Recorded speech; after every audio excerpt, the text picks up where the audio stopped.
Well, let's get right into this. Who loves some Daredevil? Who y'all born again? And who is ready for season 2? All right, let's get started. You know him as Matt Murdock, Daredevil. Let's bring out Charlie Kyle.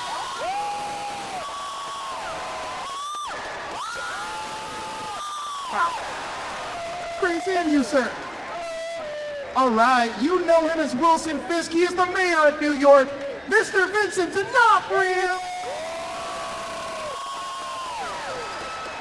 Master.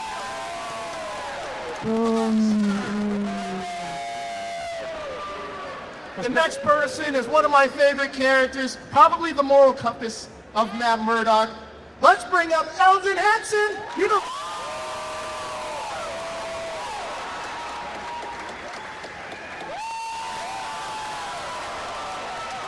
Hello, Eldon. Now, the next person I want to bring up, he is a wild card, if you will. You know him as Benjamin Poindexter, Dex. Let's bring him up, Wilson Bethel. Yeah, let's hear my Captain Daredevil, everybody. All right. Welcome to LA Comic-Con. How you guys doing? Fantastic. All right, we are going to be taking fan questions, but before we get into that, I love LA Comic-Con because you fans turn out. I love seeing the cosplay. I love seeing you guys wear your fandom on your sleeve. So everyone on this panel, what are some fandoms that you're into? They don't necessarily have to be like, you know, like video games or comic books, but what are some fandoms that you enjoy? Go ahead. Wilson, you got a Dodger hat on. Yeah, I mean, I'm a Dodger fan. I didn't know we were like talking about sports and stuff. Yeah, of course we can talk. Yeah, I'm a Dodger fan. I know Eldon's a Dodger fan. So we got some baseball fandom. Vincent, Charlie, you guys got any fandoms that you're into? Yeah, I'm a big Arsenal fan. It's a football team in the UK. I know Arsenal. Yeah, I'm a big Arsenal fan. I think I'm a Wrexham guy. They're working their way to the top. Vincent, how about you? I got nothing. Got nothing. We're gonna come back to you on that. Look, before we start getting into Daredevil, each of you have been in incredible projects that I kind of want to highlight real quick. And I want to start with you, Charlie, because you got to work early on in your career with Matthew Vaughn on Stardust. Can you share, let's hear it for Stardust, incredible film, incredible cast. Can you share any early memories working with Matthew and that incredible cast in that film? Yeah, so the first memory that comes to mind is when we were rehearsing, we were getting ready to start shooting. It was like one of the first days of rehearsal. And yeah, I hadn't met anyone yet. I didn't know who was in this movie other than me. And they asked me to come down to Pinewood Studios to rehearse. And so I got in this car, I went down to Pinewood Studios outside London, and someone met me and they said, yeah, we're just going to do a little rehearsal with Bob. And I didn't know who Bob was, so I was like, okay, just, I followed along. And then we went into one of the studios and Mr. Robert De Niro was waiting in there, and I had to do a fencing rehearsal with Robert De Niro, which is pretty surreal moment for a 22-year-old actor. Seems quite intimidating. He was pretty cool for a young actor. Speaking of young actors, Vincent, early on in your career, you worked with one of the most iconic directors of our time, Stanley Kubrick. Full Metal Jacket, still such an outstanding. Yes, let's hear it for that. Still an outstanding performance to this day. Incredible film and timely, by the way. But your character work, the roles that you take, you disappear into them. So working with Stanley, can you talk about that experience? And is there any bit of direction that he gave you, or anything at all that he gave you that you still take with you today? Well, so that was my first film. So I was very lucky. Yes. So I don't think I would be here was if Stanley cast any of those. So I really didn't know much about anything other than gear at the time, He, anybody that's ever worked with Kubrick will tell you that he doesn't direct you. Like he's very quiet, and if he feels like the scene isn't working, he would say stuff like, "You have to do it better." To me that was like, okay, Stanley Kubrick is putting me on the spot, so I better show up. You know what I mean? And so I remember that's the only thing he said to me, really said this, anything to do with the character, is he was sort of checking on me. There's a scene in the movie, I don't know if you guys remember, but I kill the drill instructor and then I kill myself in the house. Yeah. And the night before we were going to do that, Matthew Modine and I were walking back to our cars, and Stanley, and by the way, Stanley was a super nice guy. He wasn't what you might think he was, if you know anything about what people say. He was a really sweet man, and but he had this tick where before he would speak, he would go, everything. So Matthew and I are walking to our cars, and I hear behind me, and I'm like, oh fuck, who's gonna say something? And I turn around, and he goes, do you know what you're gonna do tomorrow? Because we were gonna shoot that scene in the morning. And I said, I think I do, yeah. And he didn't answer me, and he just nodded his head. And he said, it has to be big. It has to be Lon Chaney big, like that. And Matthew turned and looked at me, and I looked at Matthew because Matthew and I lived next door, probably literally like a half a block away from each other in London when we were shooting it. And he looked at me, and I looked at him because at my flat back at my flat on the dining room table was a stack of black and white horror films that I had been watching, and a couple of them were Lon Chaney films. And so it was like a gift, like from nowhere, but he confirmed what I was about to try and get away with the next day. He confirmed to me in that same sentence that I was on the right track. I don't know how he knew or what. It was like magic. Sometimes the universe just lines up like that. That's incredible. Thank you for sharing that. Incredible story. Eldon, for you, man, you were such a pivotal part of my childhood. I wanted to be a Bash brother. I'm not gonna lie to you. I was jealous of Kenny Wu. I'm gonna tell you that right now. But being a young actor in Hollywood and working on the Mighty Ducks and doing the acting thing. Can you talk about those early memories of acting alongside that ensemble cast? And also, who was the best skater out of all the other Mighty Ducks? That's a good question. Yeah, I can talk about both of those things. Probably my brother probably got the best after like the third movie. He got really good and kept playing hockey for a while. Yeah, those movies were really special. Up until that point, I had done a lot of, like one-line parts or like guest spots on TV shows and stuff, and that really changed everything for me. And yeah, and then also to get to do all three of those movies with my brother was insane. And I don't think I fully appreciated it at the time. When you're a kid, you just kind of like, all right, this is what's happening. Like, this is normal. I guess this is normal.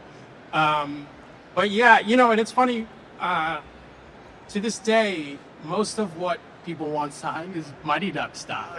Yeah, and I'm like, I don't know, it's just, I don't know, kind of cool that people still care about it a little bit. For me, when I was young, it was Bad News Bears was my, it was like my version of Mighty Ducks, So like, yeah, it's just a really special experience, and still keep in touch with a lot of those people, and yeah, I really lucked out on that one. Listen, we care.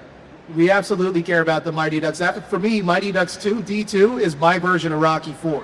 So, just to let you know. So I showed my kids the Mighty Ducks for the first time, like 2 or 3 weeks ago.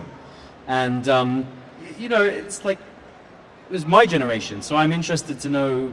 I didn't say that I knew you or anything like that. I just was like, we're going to watch this movie, and we put it on. And they fucking loved it. They absolutely loved it. And they don't actually respond to movies as much as TV in general. But that's one of those films that already like, can we watch it? Can we watch it again? It's awesome. Yeah, it's really cool. I love that. Wilson, for you, I already know what you're going to say. Look, my 8th grade production of Guys and Dolls, yes. People are still talking about it. In certain circles, yeah, people come up to me, can I sign Nathan Detroit memorabilia? And that was the one show, right? Yeah. As the top of the 10, all the parts. Anyway, all right. Honestly, just this past year, you were in an incredible Netflix series that I don't know if any of you guys have seen it, but it's called Untamed. With Eric Bana, it is a fantastic series. and you play Shane McGuire, who's not terribly far off from Benjamin Poindexter, but he's definitely wired a little bit differently. But the last time I talked to you, there was these Native American symbols that would pop up in the episode with Sam Neill's character, and I asked you, do you know what all that was leading to? And you said, well, I'm having dinner with the showrunner tonight. I'm going to ask him. So I'm going to ask you now, did you get the answer for me on what those Native American symbol in Untamed mean? No, I think that somehow slipped the conversation. Yeah. I figured it was going to. I figured it was going to. Yeah, but honestly, Untamed is a phenomenal show. I highly recommend checking it out. It's airing on Netflix currently. A fantastic show. But guys, you guys want to talk about Daredevil. Do we have any questions? There we are. Okay, where are our microphones at? If we could see. No, we have somebody roaming around. But Throw this one out. I was down there in the last panel going down there. So any of you guys got questions, we are going to get to them. Raise your hand if you have the mic though. Down there. No? No? All right, guys, I'm taking one for the team. I'm gonna go down there and get the questions. Can you crowd surf in there? Which one you like? Oh, here we go. We're coming down now. They're coming down now. So, yeah, we have questions about Daredevil Season 2, but before we get into their fan questions, I too have one of my own. The show is called Born Again. That's obviously a famous comic book run that was done, but what does that term Born Again mean for each of your characters in Season 1? It's an interesting title for Charlie and I, if I may, because not just that anything that has to do with the canon of Daredevil, but for Charlie and I, it was Born Again, the show. And I think for the studio too, and all the producers that were involved, and I think they were really looking to make it Born Again, from the Netflix show. The season 2 on Netflix, the original season 2, was kind of the Born Again story, as close to its done. We were never trying to do. I don't think they were ever trying to do the Born Again story. It's a nice kind of like tongue-in-cheek title because obviously the show had died and was coming back. The show was killed. Get harder. One thing that, by the way, Wilson, we are wearing the same color almost. I just realized. I mean, that Charlie pointed out backstage. We look beautiful. We do. I was at Fantastic Fest in Austin just this past week, and I ran into Justin Benson. And something that you guys may not know is he told me how much you guys care about these characters and this show. Like, you guys deeply care about these characters to the point now, I think Daredevil is probably some of the best stuff Marvel has been doing for a while. And I love the grounded nature of the series because it really does reflect kind of the world we live in. Obviously, there's superheroes in it, but it's a closer reflection than other universes we may have. So, talk to me about the passion that you guys have for finding the characters of, Wilson Fisk and Matt Murdock and everybody else.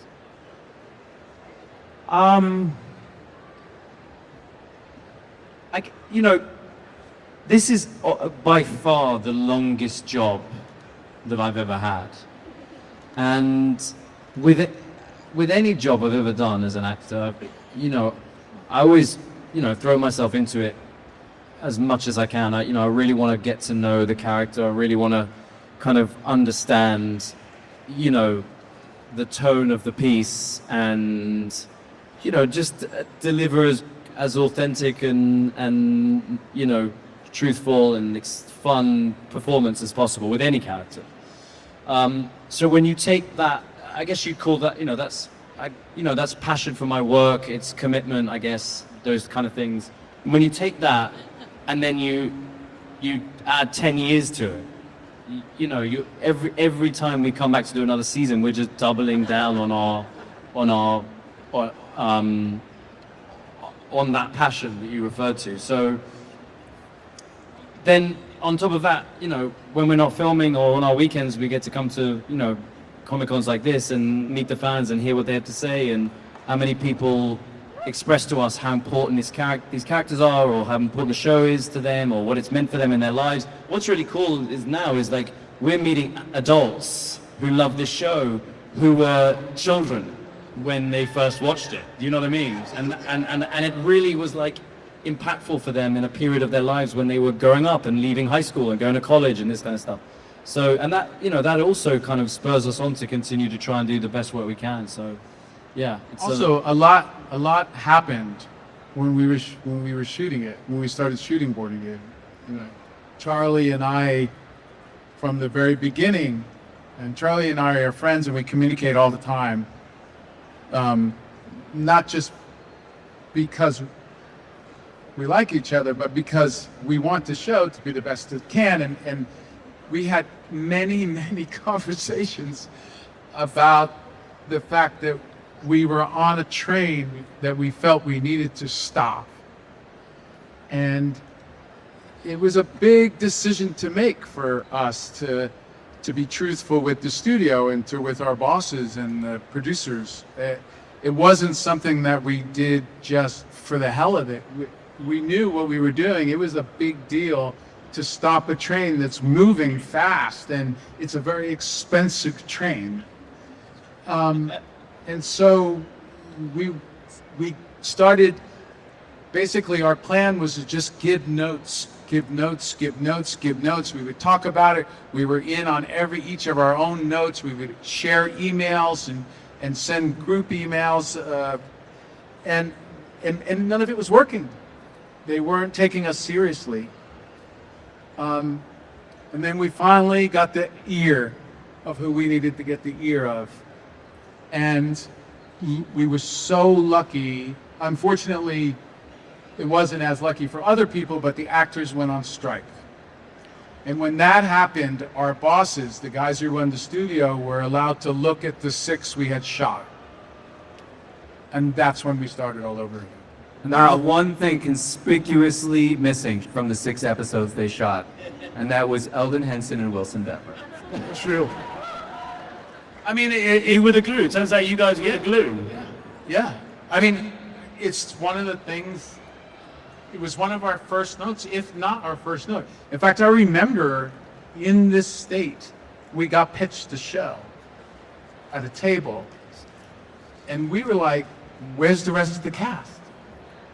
From the very first moment of the new show starting to leave the station, we were concerned. Well, the right choice was definitely made. I'm happy that they listened to you guys, because I can't see a world where there would be a different type of Daredevil now, bringing back some of these iconic characters. It just doesn't make sense. Look, to this day, I can't believe, first of all, fine, that's great. I appreciate it so much, but I just can't believe that our bosses listen to us. I mean, it's not a normal thing in Hollywood.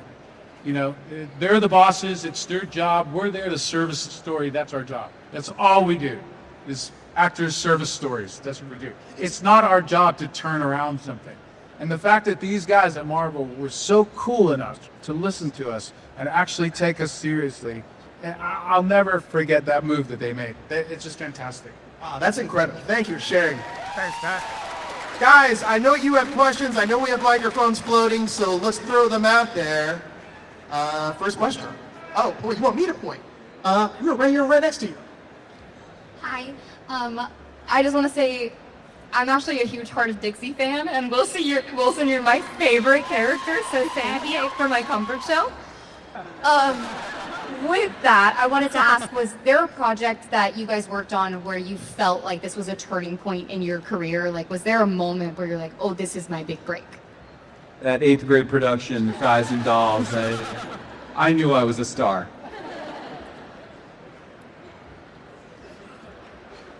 That 8th grade production. There we go. I got to find that playbill now. I didn't even know him back then, and I knew he was a star. You heard from the, yeah. I don't even know where I would have heard that, but yeah. You know, I think it's a really interesting question, because you might hear that question and think it has to do with, you work on a project, and for whatever reason that project hits it big and it gets a lot of attention, and that's a turning point in your career. And often that will happen, and then you get more opportunities. But what I think is more interesting about that is when you get an opportunity to do some work that is not in your comfort zone. And regardless of whether that production is seen by people, it can change your mentality, and it can change the way you approach your work going forward. And I had a situation where I was a British actor, like bright-eyed and bushy-tailed, and playing a lot of very earnest young men who were trying to, like figure out their way in the world, that kind of stuff, right? Did something with Disney, something for Paramount, that was like, just very like who I kind of was as a human. And then those roles kind of started to dry up, and I didn't know, I wasn't getting any work, and I was really worried actually about what I was going to do in my life. And I got an opportunity to audition for Boardwalk Empire. And people don't know me necessarily from that show, but that was the first time when I played that character who was so different to who I was, and it involved so much outside research for the first time. And I think it's really what made me fall in love with acting in a whole new way, where I felt like I could disappear into someone else. And so for me personally, that was a big turning point in my career, because it gave me the confidence to say, I can play anything, I can do any character. Yeah, Charlie's so right. I mean, it's a great question, because there is many different ways to look at the answer to that. I think that for me, I just happened to be in New York when there was an incredible amount of amazing actors working at the time and studying while they were working.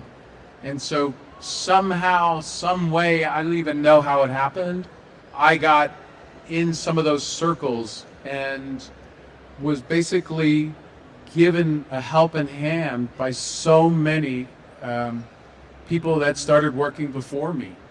And they pointed me, pushed me into schools that I would have never gone to learn acting. Like, I wouldn't have known about them. And so, not just one school, but several, where I studied for years and years and traveled doing theater across the country. We used to do classic plays back to back at colleges, so we would skip across the country from college to college and do like Chekhov and Shakespeare in the same day. And early on in my career, I realized that I was gravitating towards not leading man parts, when at that time in my life I could have been playing leading man parts. And I was getting some of them, but I was never really interested in it. I was always interested in the more character-driven parts. And that's where I sort of connected to acting, with learning from these amazing teachers that were in New York at the time. Some of them are most of them are gone now, they've passed away. And some of the actors that were studying under them and watching them fail in front of me, like great actors, and then succeed and fail and succeed and fail. And that put me psychologically in a place where I realized that I had an identity in acting, not just, I was looking for an identity in real life at that age, like as we all are, but I figured out my identity in acting right then, before I ever did a film. And so when I got Full Metal Jacket, by the grace of God, because of Matthew Modine put out a helping hand and said, hey, I'm shooting this thing in England, you should send a tape. And I'm like, a tape? And he's like, yeah, VHS. And I'm like, a VHS? Like the cameras were like this big back then, and you had to wear a deck over your shoulder. And so I went and rented a giant camera and a deck and sat on a stoop on 10th Avenue and 21st Street, the stairwell, and me and my friend Steve, we shot a monologue from a play that I was doing at the time. And I sent it to Stanley Kubrick. I did all this because one of my peers told me to do it. And it was the exact kind of part that I knew that I could play. And so I think that pushed me forward and gave me an identity in this world of acting and Hollywood and stuff like that. And I think it was a lot easier for me. It was a big transition from not knowing that to knowing that. And I've never been scared of a part since then. So, yeah. All right, awesome. Now that for you. Okay, I just want to say one thing. That experience that you described, growing up in New York with these older actors and learning your craft, that has been my experience with you on Daredevil. But it has. The truth, it has. Like, I have quote unquote growing up in the industry with you, watching you, working with you. Is that why you've gotten so fucking good? Dude, we were He's the one who's all shady, right? It's gonna, yeah. Can I get a photo with you? You gotta go to his. If he's gonna give me a compliment in front of all you guys, I'm gonna give him one. We were doing these scenes. Of course, I'm not gonna tell you anything about them in the second season, but they were not easy scenes to pull off. They were very intense. They were violent, and there was a lot of words. So fucking cool as well. It's so So fucking cool. And his performance. It was only the two of us, and his performance coming at me. I didn't even have to act. I was just reacting off of this guy. So if I helped you do that, that's awesome, because he's great.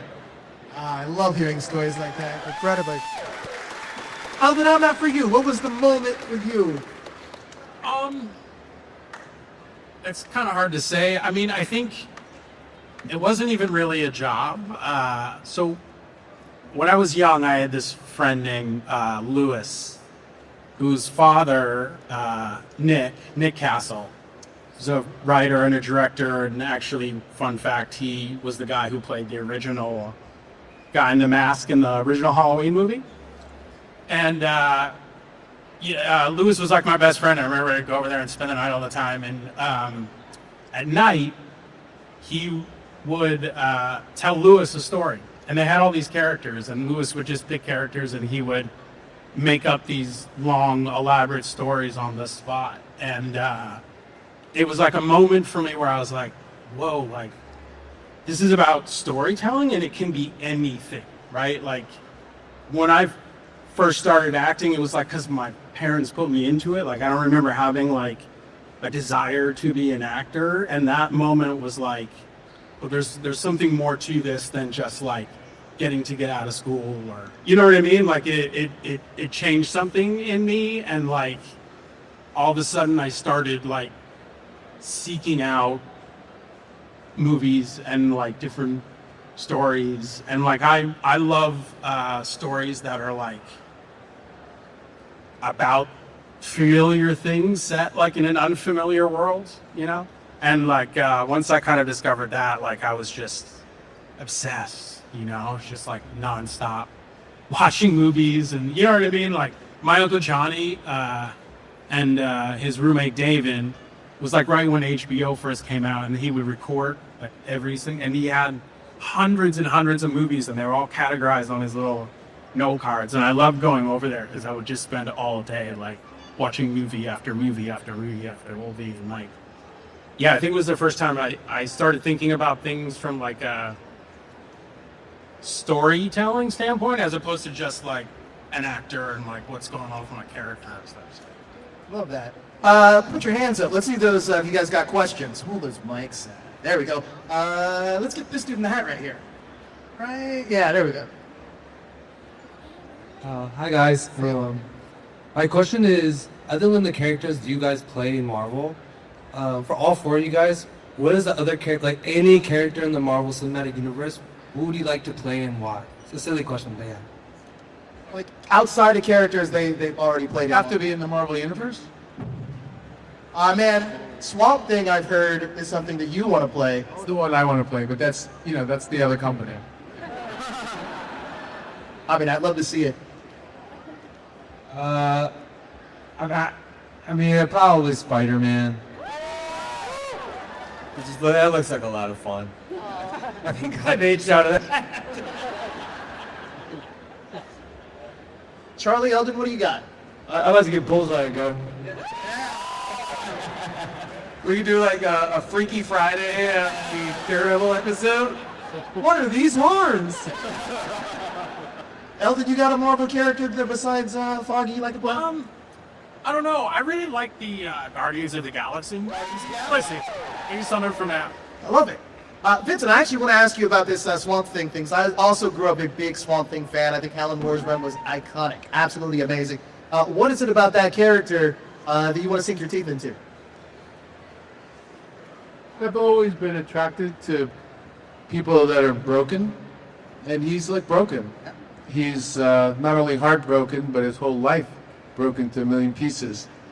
and he's like, it's like the Hunchback of Notre Dame. It's like, he's not attractive. He lives in a swamp. It's tough, and he's in love, and that's an incredible thing. So the idea, and also the narration. If you remember all the words, he was so emotional, and at times so touching. I couldn't believe it when by the time the run of Swamp Thing that I read I was in my late 20s or 30s or something like that. But I think it's just his emotional life, I think, is what's attractive. I'm never going to get the chance to play it.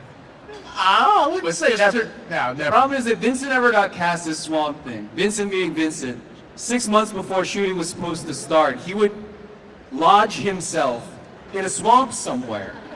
And when the first two cameras were going to roll, the production would be like, we got to find Vincent now. He's just fucking buried in a swamp. So he comes in from the swamp. Yeah. Honestly, I think But Vincent, if you're in there, we lost funding, buddy.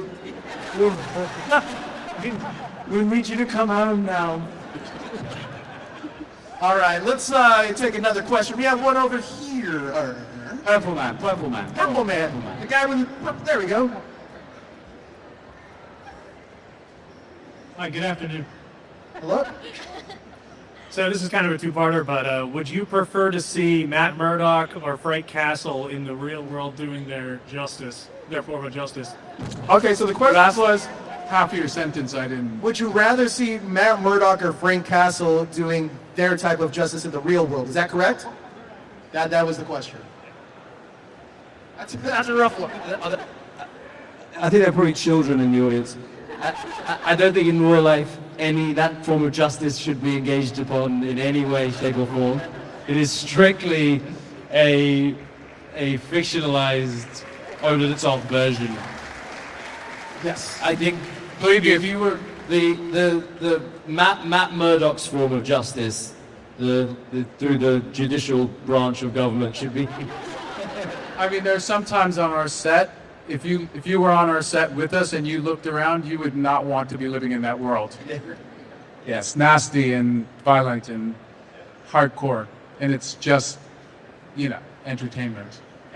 Yeah. Thank you. We have another question. Let's go back here. Yes. There you go. Put your hand up if you had a question. There you are. Hello. My name is Andrew. Daredevil is known for some amazing fight scenes. The camera work. Touch your mouth. Oh, thank you.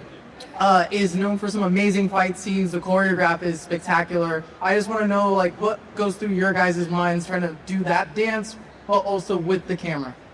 Also, Eldon, I know you're coming back. Sorry, man. First part of that is the fight choreography, working with the fight choreography and with the camera. Second part of that's for Eldon. I'm pretty sure you heard what the question was. When is Eldon coming back? He's not. Eldon, that is Dr. Nelson Born Again, season 2. I hate to be the bearer of that. It's just not happening. It'll break our hearts, man. Well, I'm hoping. I'm hoping. That's an awesome question, and actually we don't talk about this much. It is so that what the stunt team come up with, and with what they come up with in terms of how so you design a fight, and then but when you're designing a fight, you're designing it not just like this, like punch, kick, headbutt.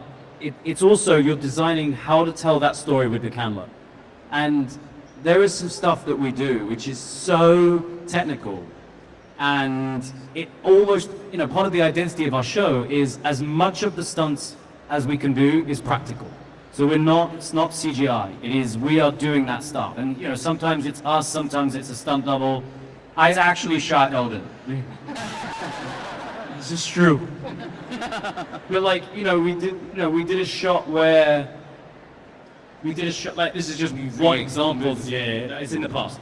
We did a shot where, I'm being held up against the wall, and there's bad guys on both my arms, right? But they want to start on my face, and then they want to bring the camera around to see the next guy coming, right? But the guy who's holding this arm can't be there. So this is just a minor example, but it's the kind of thing we're doing day in, day out. So that guy is waiting behind camera. They start the shot. I've got my arm like this. The camera moves, and right as it moves, this guy has to get his hand in there so that it looks like he was holding me the whole time. And that's a really good example of like having to try and tell the scene, to tell the story of the action, but working with the camera to tell it in the most interesting way. Well, It's really fun. the coolest example that I remember of this is in the opening action sequence of Born Again, where Eldon gets shot. And I don't even know if I don't even think it made it into the final cut of the episode, but there was a shot where Charlie was swinging in, right, to save the day. And we're shooting this on the street in Brooklyn at like 4 o'clock in the morning or whatever. And they rig up the camera operator to a crane. Yeah, that's right. 4 stories high. And you've got a stunt man who's wearing the Daredevil. Rico, the stunt my stunt double. And you've got the camera guy right behind him. And Nico jumps off of a 4-story crane swinging down. And a camera guy, our stunt coordinator, Phil Silvera, with his full camera rig on his chest, then jumps off the same crane directly behind him, swinging to catch the shot. I mean, it was like insane. So the camera operator was doing a stunt to film the stunt. Yeah. And in one of the takes, Phil got caught in the rig. Like it was really scary. He got caught in the rig. It was like, anyways, the camera work on the show, to your point, is like meticulously thought about. And as Charlie was saying, it is like, it's the kind of stuff that you don't always get to see the behind the scenes of viewers, especially because these are just like fast cuts, but like incredible work goes into this stuff. And they deliver these very detailed, what they call previses to it, where the stunt guy and our coordinator Phil, they actually shoot the stunt scene and then they bring it to us and we get to see it. I mean, it's a whip too. You could call it a whip, a work in progress as well. But we see these things, and I'll never forget the first time, because I had never done that, because I started working 30 years before any of these little pipsqueaks here. And I remember the first day I got a previs, and I'm like, who the fuck are these people telling me what to do? I was like so like old school, and I'm like, no. And I was sitting on my couch, and my youngest was next to me. And he goes, "What are you looking at?" And I'm like, it's nonsense. You don't want to see it. And he took it from me, and he watched it, and I watched his face. He was like, "This is so cool." And I'm like, okay, all right, fine. And so from now on, I'm like, love previous like everybody else. It was like the best way, because they show us whether it's going to work or not. And what Charlie was saying about the story element, they're telling the story, as well as doing a really good kick-ass fight scene. It's amazing all the work that's put into that. Unsung heroes, man. Those are some unsung heroes you guys have. Yeah, but now they have an Academy Award, right? They have an Academy Award. And hard work pays off. Vincent, I have a fan theory question that's been burning in me for a long time that I just want to ask you. In the last season of in Daredevil Born Again, we see Wilson Fisk crush a dude's head. Like legit crush a dude's head. Does Wilson Fisk have any super serum running through him at this point now when he had to get his eye healed from Echo? No super serum. That's all Fisk. All right. It's all Fisk, yeah. Okay. Yeah, it's all Fisk. Back to your guys' questions. Thank you for clearing that up. We'll go right here with you in the glasses right here. Yeah. Hi. So I want to know, what was it like playing these characters again after all that time between like Daredevil and Daredevil Born Again? How was the experience different? so fun. I mean, can you imagine having a job like this? I mean, it's like so much fun. You know, I get to create this batshit crazy human being, you know, that everybody relates to for some reason. Like you know, it's just an extraordinary amount of fun. I mean, it's hard work. I mean, it's not digging ditches, but it is hard work. And not just the actors, it's everybody involved, you know, and it was such a, when we got the word, it was like, can you imagine getting that word? I mean, talking to Kevin Feige on the phone for the first time and him telling you, hey, welcome to the MCU. It's like, wow, okay. Like, never in my life did I think that I would even give a fuck about the MCU.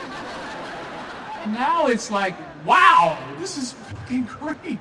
Because I love the character and I love what ever since Iron Man, what they did, and like it was like I was with you guys. I was like a total fan. And the idea that our little show on Netflix was being invited to this bigger platform, and that we were not the stepchild, well, we still are kind of the stepchild, but the stepchild got their own room, you know, and it's, I just can't say anything more than it's so much fun. It's also worth noting that, like, this is true. This show truly has one of the greatest casts, one of the best groups of people you could possibly. So part of the joy of getting that call is just being like, oh shit, I get to go back to summer camp, you know, and that's you know, and that's not to be underestimated as well. Like that is really true. Like it's a really good bunch of people. When we all get on and we're all passionate and there's no bad eggs. I mean, maybe Wilson a little bit sometimes, but I get cranky. But I tell you what's really fun about what you just asked. I didn't grow up reading comics. When I heard about Daredevil, I thought it was like Evel Knievel. I thought it was like a Daredevil. I didn't know he was a Marvel superhero. I didn't know nothing. So when we were shooting those first few seasons on Netflix, I would read the scripts and I'd read things and I just didn't get, there was some stuff I just didn't really get it. You know, I remember like in the first season there's an episode where my character goes to Melvin Potter's house. I don't know who Melvin Potter is. And then there was a reference to stilts in the corner. And I was like, well, weird. I don't know what that means. It didn't mean anything to me. Now, having come to these conventions and met the fans and seen the reaction and read what people have said and heard what people, you know, and having read so many comics at this point, I now read these scripts. We read these scripts, and like something will happen. I'll be like, oh, that's so cool. Like I can imagine how the fans are gonna respond to it. And like, obviously you can't say anything, but there's a couple of moments in this next season which are so cool. No? And so it's really fun to kind of be able to keep making a show whilst also now having become, you know, like such, like, so aware of what people respond to. Well, look, Vincent, you called it the stepchild. I think Daredevil's the prodigal son returning. There we go, right? But you guys have been, you guys have been fantastic. Thank you so much for your time and your generosity. And thank you, LA, for coming out and enjoying wearing this, man. You guys are amazing. Thank you. Let's hear it for Daredevil, everybody.